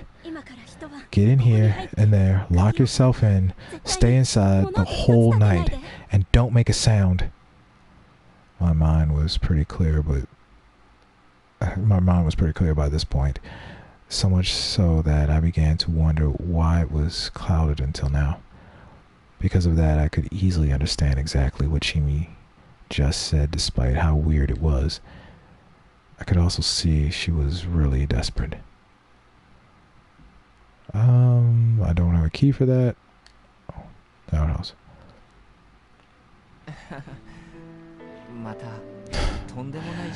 Now that's a hell of an order. Huh? Just so you know, pulling that off is pretty hard. When I do, I'd like a good reward and explanation. Sure, I'll tell you everything. So please survive the night. The words that Terry smiled, none of it looked fake. See ya. Then you gotta hurry, right? Yep. What? I'll tell you tomorrow. Leave me one hell of a homework assignment. Chimi ran off. The plaza was covered in the mist by now. I could see it rising to take over the fields too. Anyway, a promise was a promise. 10 minutes later, I began to wonder what was going on, what I was doing. Was I really supposed to spend the night in here? The outhouse wasn't like a prefab you'd find in a construction site. It was just a shack built by hands. It merely happened to have a toilet unit installed. It was Japanese style, so you couldn't even sit down. That's bad. All I could do was stand. Another problem. It was a type of toilet that periodically had to be pumped empty. Oh, so the smell was really bad. Sure, there was a cover on the toilet on a covered unit, but without any kind of air freshener anywhere, the smell of ammonia could only do so much. At least it keep you the fuck awake. The only good thing about being in here was that if I had to go to the toilet, well, mission completed. But what of it? Again, was I really supposed to spend the night in here? The question quickly made me realize how stupid this was, and I began making assumptions to make this easier for myself. Was I being pranked, or was everyone here just crazy? Hell, the mist had already filled the surroundings, and there was no way that this shabby outhouse protected me from it. The air here already felt misty and damp. The temperature here was low, so all I could still bear it somewhat. But staying here all night could make me all wet. All wet. Okay. Again, I wasn't safe from the mist here. That considered, I'd probably be better off sleeping in the grass outside than staying here. The reasonable part of my mind urged me to stop playing along with this. However, get in here, lock yourself in, stay inside the whole night, and don't make a sound.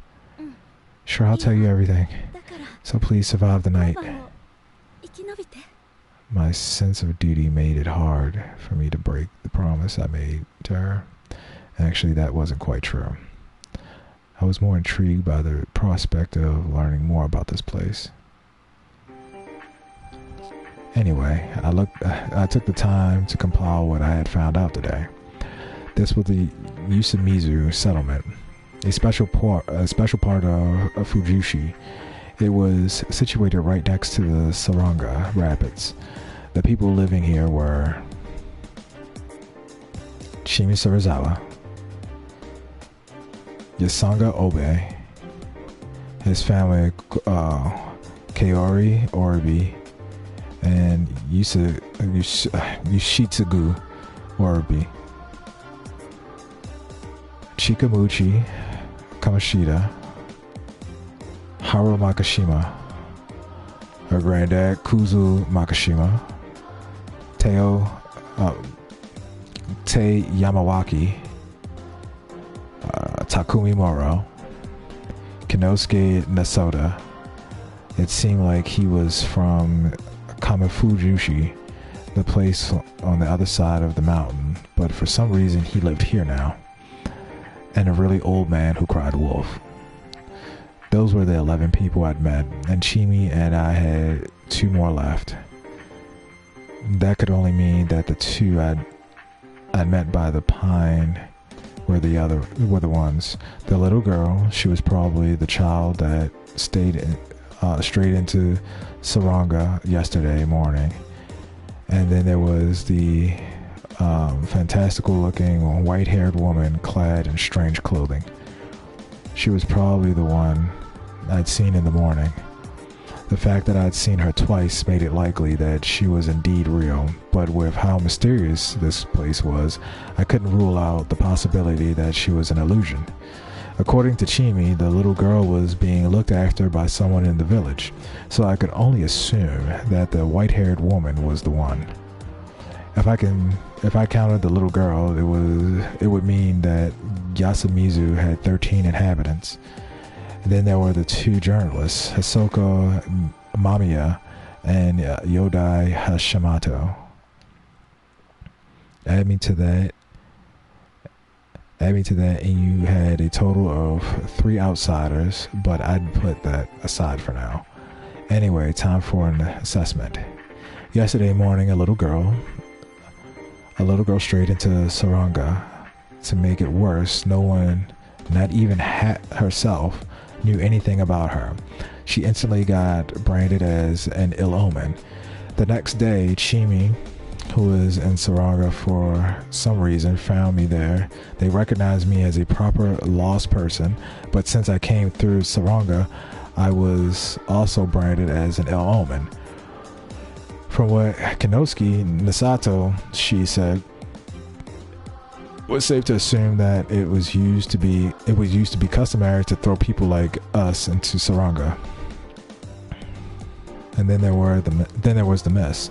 The girl said something mysterious. Prepare for the feast when the evening mist arrived. I could only assume it was related to the same superstitions. After all, the mist came from Saranga itself. It and the river seemed to be central to the local customs and ideas. With that in mind, how was it dangerous? What was going to happen now? Yamabito as the people from Yami, the ancient Japanese land of the dead. Dead people came back through Saranga and they were corrupted. Oh, that gave room for some wild ideas. Was there some sort of pathogen in Saranga that rose up from the mists? Did it turn people into zombies? Was I about to be part of the Japanese Resident Evil? Resident Evil is Japanese. The Japanese Resident Evil? Wait, what was already Japanese? Ah, yeah, I just said that. What if you had a 10% chance to be infected by the mist, but 100% chance to be infected by other person? That explained why everyone had to isolate themselves like this. If I became a zombie, I probably wouldn't have the mind to unlock the door. So basically, by locking myself in here, I was quarantining myself. I hadn't put all that much thought into that, but that seemed like a good story. Sure, stuff like that, stuff like the boulder holders, and the wolves didn't fit anywhere into my idea, but it was still interesting. Then again, I knew this was Hicksville and all, but with a superstition that science could explain so easily really survived the modern world. It seemed so weird. Get in here. Get in there, lock yourself in, stay inside the whole night, and don't make a sound. Don't make a sound. To be frank, the reason why I spent so much time in these delusions was because I was scared of things I didn't know or understand. In the past, people used to attribute stuff like natural phenomena and diseases to gods, devils, yokai, and then do nothing but fear them. They were scared of these manifestations of monsters and whatnot, but on the other hand, it was better than not seeing or not knowing what they really were. The fact that you could die to things you couldn't see or understand made life really unreasonable and unfair.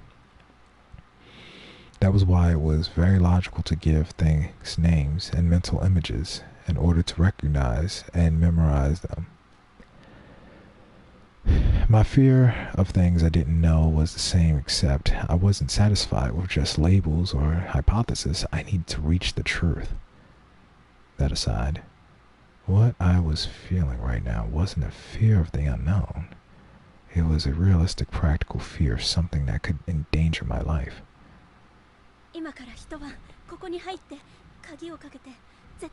Get in there, lock yourself in, stay inside the whole night, and don't make a sound. Why does it keep remembering that? That meant that outside lurked something dangerous that could hear sound. Perhaps it was the so-called dead that rose up from the river. Or maybe, assuming I was right with my Saranga sickness theory, it was people who came out and beat the shit out of out of all the diseased who didn't follow the rules. The wolf is coming. Maybe the wolf was the title given to the killer. Suddenly I heard a scream in the distance. I don't want to go out and look. Go out and take a look. I don't want to go out and look. Why would I go out there? Oh, Jesus Christ, you're going to make me go look. Go out and take a look. Yeah. Wow. That was some timing. Right as I was about to form a new hypothesis, the proof connecting it all suddenly came to me, and it was right outside. It had gotten really dark. There were no lights anywhere. The darkness was fear, unperceived, unknown, dangerous, scary. Leaving this place was dangerous, scary. Scary things were scary no matter how much logic you applied. But I couldn't discard my desire to get to know the fear and conquer it. I opened the door and stopped in place. Night wasn't absolute darkness, no matter how dark or cloudy it was. The sky always gave some bit of light to us. However, I came to understand that it could be hard to see even if there was light. Everything I saw was covered in a dense mist. Combined with the pale moonlight, it made the area seem milky. It made it hard to get around. Regardless, I couldn't ignore the scream. There was something beyond the veil. I kept moving forward. Unless my ears were deceiving me, the scream belonged to a woman, and I had come from that. I couldn't let myself think that. Or rather, I couldn't want to think that. The unknown was scary, personally. I had found that principle made my life really easy. I had more than enough fear from those which were directly threatening my life. I really didn't want to have the fear of losing someone as well. Change your line of that. Solving the mystery might save someone. 2 birds, 1 stone. I began walking faster. Another scream. It was close. I realized I had to find a way to protect myself. I was unarmed, so I looked around for anything I could use as a weapon. I felt around to see if there were any branches or anything. Sadly, all I felt was grass. I went deeper, searching on the ground itself. Soon I felt something hard. It was a rock. A moment of digging later, I took it in hand. It was a bit smaller than my hand. I almost teared up as I almost teared up at how useless it seemed, but it was better than nothing. I looked at the base of my feet and saw the grassy ground. I could easily move forward if I first checked the ground using my feet. And since I might have been closer to danger, I had to focus on what was ahead of me. I'd recognized the danger, and it was possible to get rid of it. I concentrated entirely on that and stepped forward. I couldn't hear the screams anymore, but I could hear other things. A wet sound, and the sound of something cracking. It filled my mind with countless things I didn't want to imagine. Even so, I kept walking forward, till I saw it.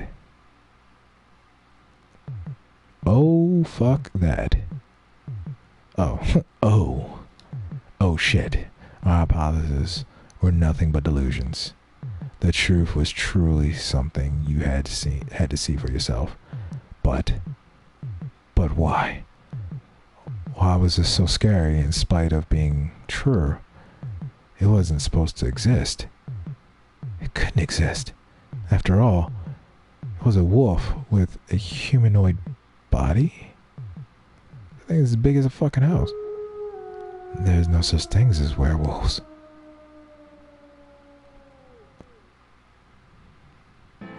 The next morning,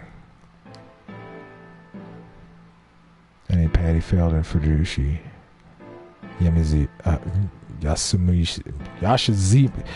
Yashumizu, third block. Someone discovered a thoroughly mangled corpse. The clothes nearby led to discoverers and concluded that it was the traveler Haruki Furushi. What? He's still moving.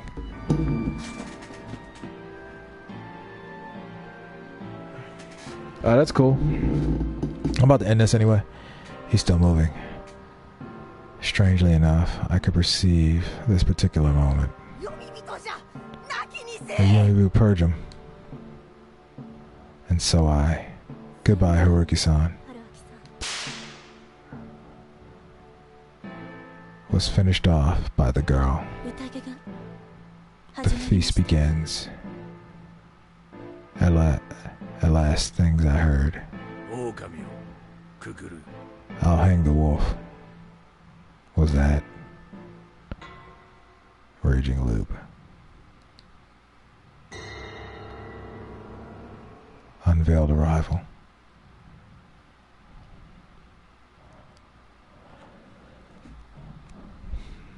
Trophy example. I need that to move.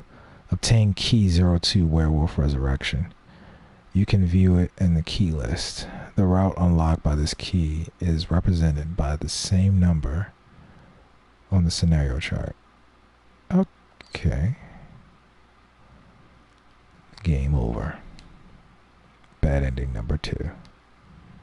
Witch Hunt Corner.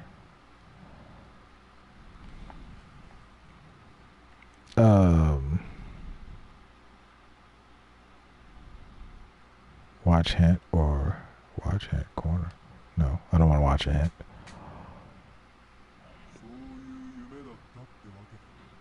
Guess it was just a dream. Do better next time.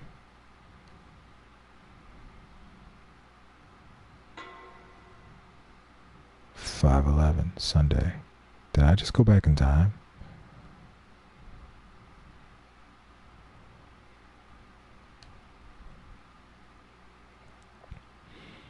I close in on side of the road and killed the engine. It was steeper. I thought my bike was on the verge of giving out. I pushed down and deployed the kickstand. Oh shit. Well, I'm lost. Maybe taking a ride down an unknown road with a without a sat nav on me wasn't such a good idea.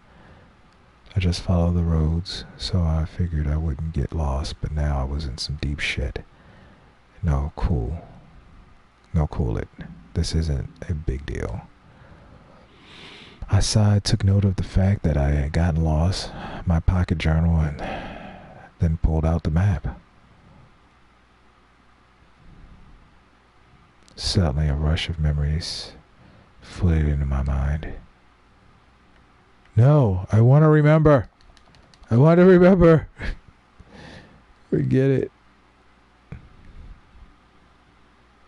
Somehow I kept myself from remembering those things. I'd gone on this trip to forget.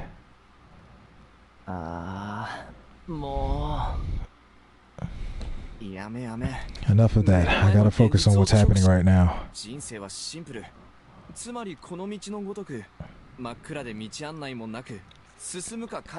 Life is simple, just like the road. It's dark and there aren't any guides. But that means all you gotta think about is whether you go forward or back. Going back wasn't an option in this case, so I just moved forward. Still, I wanted to know where I was, at least, so I looked down at my map. It wasn't great to me. Last time I'd seen a sun, it was still light out, meaning that I'd gotten lost after the sun had went down, after the sun had set. Sure, it was my own fault for just guessing which intersections I'd be passing through, and that'd be taking me 2 hours to conclude I was lost. Crazy to think that just 2 hours of aimless driving got me almost completely surrounded by mountains.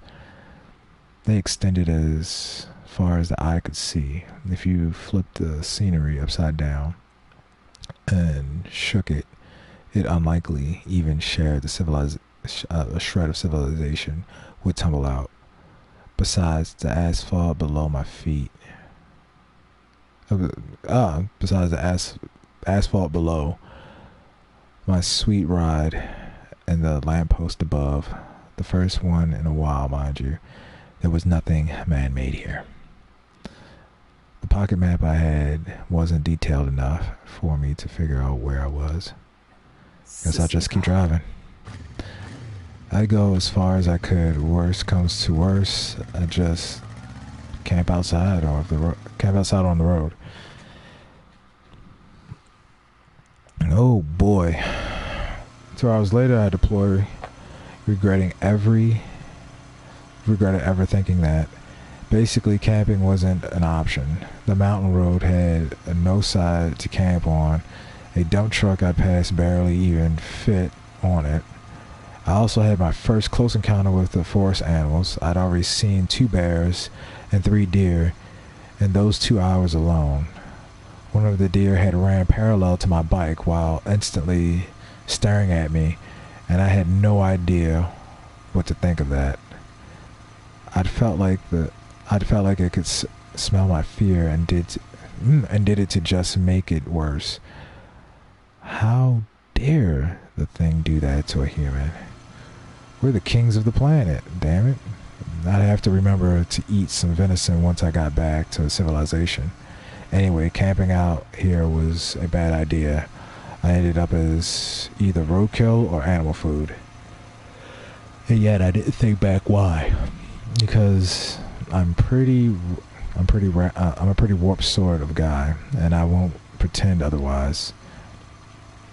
That was actually a reason why my once comfortable relationship had gone awry, and why I had gone on the stupid trip. Still, despite acknowledging that, I chose to keep moving forward. It wasn't like I'd find a place to stay if I went back. I was actually starting to think that the experience might make a good conversation piece sometime down the road. It was really getting late at this point. Where would these roads take me anyway? I'd probably be disappointed soon enough. The road became flat. I was out of the mountain pass. The forest remained abundant though, so I still didn't see much. Even so, the streetlights and the signs were enough to make me feel I was again nearing civilization. Which was streetlights the right expression? For lights in a forest, I'd have to look that up. As the road grew less rugged, I realized just how exhausted I was. All this bike handling had left my hands really sore too. I really had to rest. Suddenly, I saw something unexpected. Powerful, colorful, artificial lights. A convenience store. Yeah, that's exactly what it was. It was next to an intersection between the road I was on and another, even thinner road that could probably support only a single car. The sea of trees ended, giving room to the majestic child of our consumer society. Yeah, that was exaggeration apparently. Even a damn store was a big deal for someone who just stepped out of the wild. It was called Fresh Mart. I'd seen several of them a few times during the day. It was probably a local franchise. The building didn't look all that old. At least the parking lot was smoother compared to the roads. This was a pretty weird place to build something like that, though. Was I close to a settlement, or did they actually make a profit off of the lost travelers? I just asked for something. A local shopkeeper was bound to know what was around these parts, not to mention I was thirsty. I was welcomed by a weird chime sound. I am going to stop here. I'm going to look at this chart. Dense mist. So I'm going to save. I'm going to save here. Save game. Yep. Let me see this. Oops. I mentioned I was thirsty. Oh, wow. Holy crap. Yeah, so pretty much I died. And after I died, apparently I'm looping. So I have to go back through everything that he went through before and make different choices, I guess. But apparently you have to unlock them. So I don't, like, his memory is still locked. So that's going to be interesting to go through. So we've already got our first death, and we haven't even seen anything yet, because like I said, it's supposed to get really gruesome. But with that being said, I'm going to call it here. I'm going to say goodnight to everybody, and I want everybody to take care of themselves and their families. And I know everything's going on with this Karen Chan out there, so please be extra careful. To my boys in blue, take care of yourselves, take care of your friends and your family. I said friends. Take care of your fellow officers and your families. To all my veterans out there, we need our heroes and we need our veterans. If things get a little rough, please call on your brothers, sisters, friends, family. You know what I'm talking about. And with that being said, I'm going to say good night, good luck, God bless.